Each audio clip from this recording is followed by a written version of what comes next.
2.0 பேட்டையோ இல்ல காலாவோ கபாலியோ அண்ணாத்தையோ என்ன ஆச்சு அப்படிங்கிறது நமக்கு தெரியும்.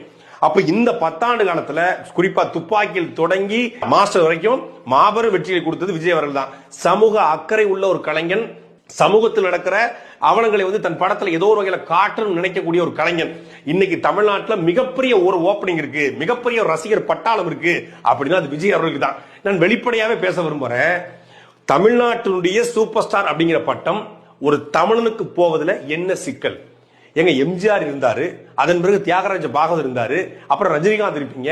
ஏன் இப்ப விஜய் அப்படிங்கிற சூப்பர் ஸ்டாரா இருக்க கூடாதா? ஒரு தமிழன் தமிழ்நாட்டுல சூப்பர் ஸ்டாரா இருப்பதுல என்ன பிரச்சனை உங்களுக்கு? ரஜினிகாந்த் தான் கிட்டத்தட்ட 30 வருஷம் 40 வருஷம் சூப்பர் ஸ்டார் இருந்துட்டாரு. அந்த பட்டம் என்ன அவருக்கு பட்டயம் போட்டு எழுதி கொடுக்கப்பட்டிருக்கா? சூப்பர் ஸ்டார் பட்டம். ஒரு காலத்துல ஒன்ஸ் அப்பான டைம்ல அவரும் சூப்பர் ஸ்டாரா இருந்தாரு. இன்னைக்கு தமிழ்நாட்டுல விஜய் தான் சூப்பர் ஸ்டார்னு சொல்றதுல என்ன தயக்கம், என்ன பிரச்சனை?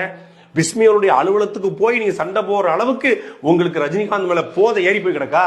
ரஜினிகாந்த் அந்த மயக்கம் உங்களை ஆட்டி படத்துல பார்த்தா அள்ளி அள்ளி கொடுக்கறது, ஏழைகளுக்கு தானம் பண்றது. ஆனா வீட்டுக்கு போனா எச்சுக்கையில கூட காக்கா விரட்டாம ஓடி போயிடுறது.